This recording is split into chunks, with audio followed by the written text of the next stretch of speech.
Aí Saul já encontra e diz: Samuel, fiz tudo o que o Senhor havia me mandou. Cumpri a ordem do Senhor.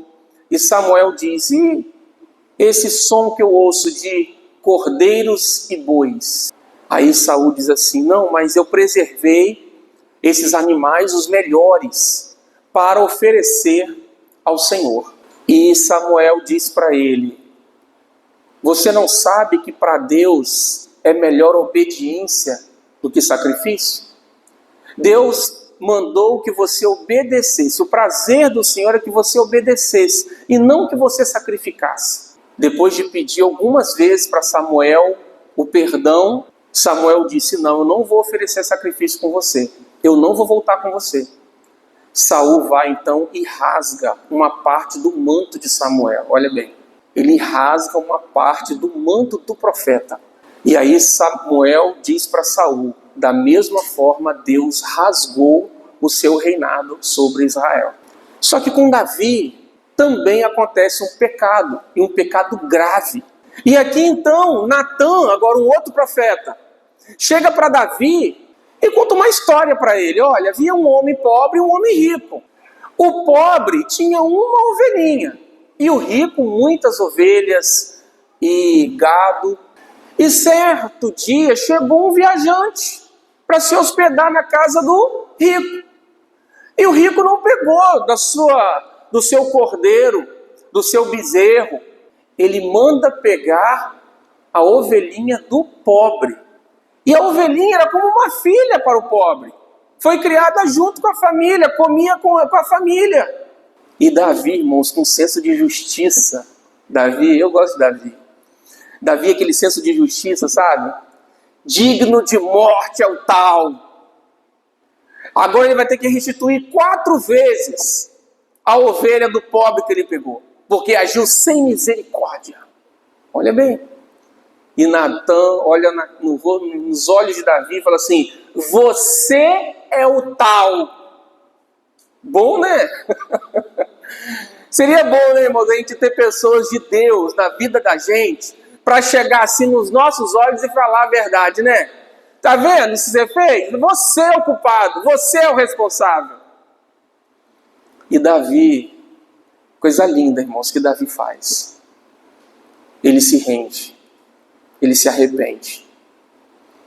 E aí Deus começa a dizer através de Natã tudo o que agora aconteceria na vida de Davi, as consequências do pecado dele.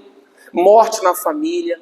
Deus diz para ele: você adulterou com a mulher do seu oficial, do seu amigo, às escondidas. Outros homens vão adulterar com as suas mulheres em plena luz do dia, com todo mundo sabendo e vendo. E aí Deus começa a declarar uma série de coisas na vida de Davi. E diz: e o seu filho com a adúltera vai morrer, não vai viver. E aí Davi entra num propósito de jejum e oração, para que a criança não morresse. Mas a criança morre. E isso é importante a gente entender uma coisa, irmãos, porque muitas pessoas pegam isso e colocam o seguinte: que muitas vezes nós vamos jejuar, nós vamos orar e Deus não vai fazer, porque Deus não livrou a criança. Mas não é assim que a gente interpreta a Bíblia. Porque nesse mesmo capítulo, Deus dizendo que Ele não salvou a criança por conta do pecado, da gravidade do pecado de Davi. Porque se aquela criança vivesse, que testemunho Deus daria de si mesmo? Ter permitido aquela criança se tornar rei de Israel. Porque depois disso, para mostrar a misericórdia do Senhor, é que Salomão é filho da mulher de Urias, da ex, no caso, da viúva. Então Salomão se tornou rei de Israel, sendo filho também dessa mulher. Agora, por que Davi pôde continuar sendo rei e Saul não? Vocês sabiam que Saul reinou por 40 anos e Davi também. E isso para mim é um fato interessante, mostrando que Deus dá a todos a mesma oportunidade. Saul reinou 40 anos, Davi também. No entanto, eu vejo que Saul correspondeu com rebeldia. a repreensão de Samuel, quando ele rasga o manto de Samuel. Irmãos, uma pessoa pode ter o pior pecado do mundo, um pecado mais grave, mais terrível que alguém possa cometer. Mas quando essa pessoa se arrepende de coração, de verdade, com humildade, e se submete ao Senhor, quando essa pessoa está disposta a agora viver uma vida diferente, Deus perdoa, Deus liberta, Deus age com misericórdia. Em Provérbios 28 diz assim: o que encobre as suas transgressões nunca prosperará. Olha a importância de admitir, confessar e dizer: Samuel, eu errei mesmo. Deus me mandou fazer uma coisa, eu fiz outra. E a gente usa às vezes pretextos, como ele usou ali. Eu preservei esses animais para oferecer ao Senhor. Não, Deus não pediu para ele oferecer nada para ele. E quem de nós precisa de misericórdia?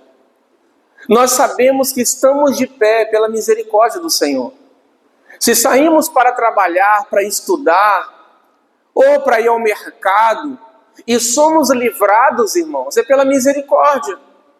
Porque uma fatalidade pode acontecer. Por mais que a gente tome o cuidado necessário, olhemos para os dois lados. Esses dias meu sogro quase foi atropelado aqui, né? O carro estava parado na faixa, ele atravessando, veio uma mulher em alta velocidade e não parou. Passou e depois ela ainda foi até ele pedir desculpa, desesperada, porque quase o matou. A Bíblia diz que a misericórdia do Senhor é a causa de não sermos consumidos. E aqui está dizendo que aquele que confessa e deixa, alcança misericórdia.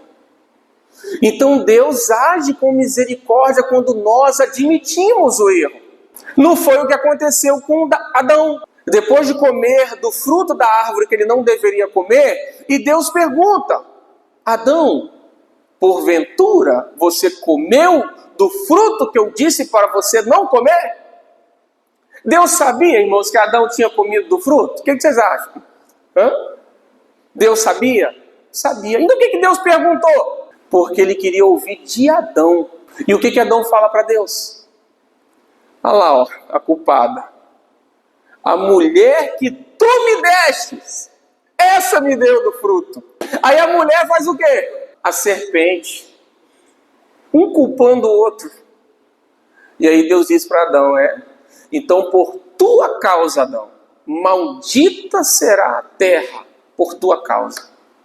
Agora todo tipo de males haverá na terra por conta do teu pecado.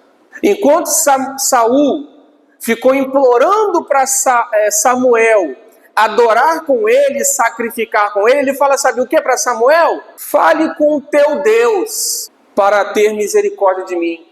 Com teu Deus. Não é Deus dele, não? Agora Davi não. A Bíblia fala que ele foi buscar o Senhor.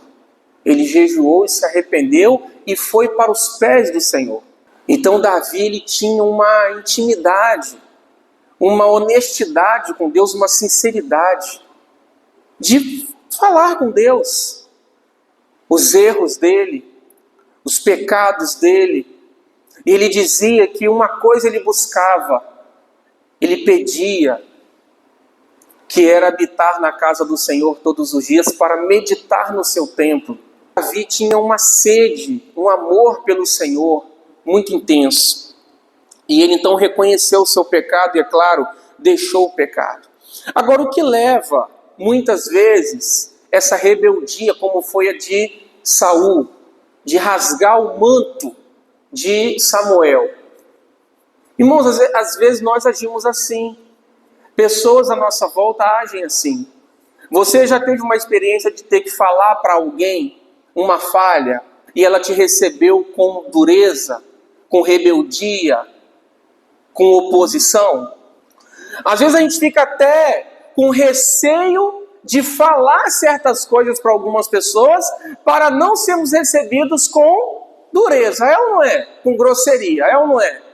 Porque a gente acaba agindo por insegurança. A insegurança faz com que a gente se arme e se defenda. Porque a gente teme ser agredidos com palavras. Então a gente, antes da agressão, nós agredimos. E isso porque insegurança. Porque aquele que é confiante, aquele que é seguro, ele não precisa agredir. Porque ele sabe que a outra pessoa não pode fazer nada contra você.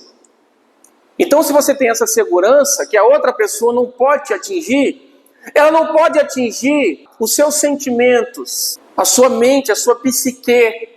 Essa pessoa não tem como te prejudicar psicologicamente, emocionalmente, fisicamente, porque você está guardado, porque você está bem, você tem paz, você tem amor no coração.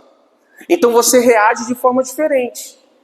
É isso. Qual é o remédio da rebeldia para a rebeldia? O amor. Quando você se sente amado. E o que faz com que a gente haja com rebeldia? A insegurança. A insegurança é o que leva à rebeldia. Somente sendo amados, sabendo que nós somos amados, irmãos, pelo Senhor, e que Ele está cuidando de nós. Quando a sua autoestima está bem, você sabe o seu valor, você sabe quem você é em Cristo. Você sabe que uma pessoa, ninguém pode te afetar. Pode na hora até te entristecer um pouquinho, mas isso não vai muito longe. Vai passar. Quando você tem essa segurança, você não ataca ou contra-ataca. Você deixa Deus trabalhar. É o mesmo quando a gente evita certas pessoas porque nós não nos sentimos amados. E aí você pensa, eu sei que essa pessoa não me ama. Eu sei que ela não se sente bem com a minha presença. E aí qual é a tendência? A nossa tendência? Se afastar. Se isolar. E o que significa isso? Insegurança. Porque quando você está seguro, quando você sabe que você precisa amar, mesmo quando você não é amado, você consegue ir até a pessoa e reverter a situação. Você a ama com intensidade. Então, ela passa a te ver de maneira diferente. Você ganha a pessoa. Você ganha o seu próximo, o seu irmão. É isso que a Bíblia ensina. Não te deixes vencer pelo mal, mas vença o mal com o bem. Romanos capítulo 12. É simples isso? É fácil isso? Nem sempre. Mas só é possível se você ouvir isso. Se você entender a importância disso. Do amar não apenas aqueles que te amam, mas principalmente amar aqueles que te perseguem. É isso que Jesus diz no capítulo 5 de Mateus. Porque amar aqueles que te amam, isso os pecadores, os ímpios também fazem. Agora, amar aqueles que te perseguem, aqueles que te maldizem, se vocês fizerem assim, serão filhos do vosso Pai que está no céu. Então, irmãos, o que Jesus tem para nós é algo muito maior daquilo que às vezes a gente tem entendido. Por isso é tão importante esse momento aqui. E tem muitas áreas da nossa vida que Deus está falando para nós todo dia. Olha, isso aí você precisa melhorar. Isso aí não está muito legal, não. Olha, eu tenho um propósito na sua vida. Eu quero fazer tal coisa na sua vida. E a gente fica o quê? Resistindo. Por que a gente resiste? Insegurança. Porque quando você está seguro, você se lança, você se entrega, você confia. Abraão, Deus disse, eu quero o seu filho. Irmãos, para uma pessoa levar o filho para o sacrifício, uma vez que Deus mandou, a pessoa tem que estar muito segura que esse Deus vai cumprir a promessa dele.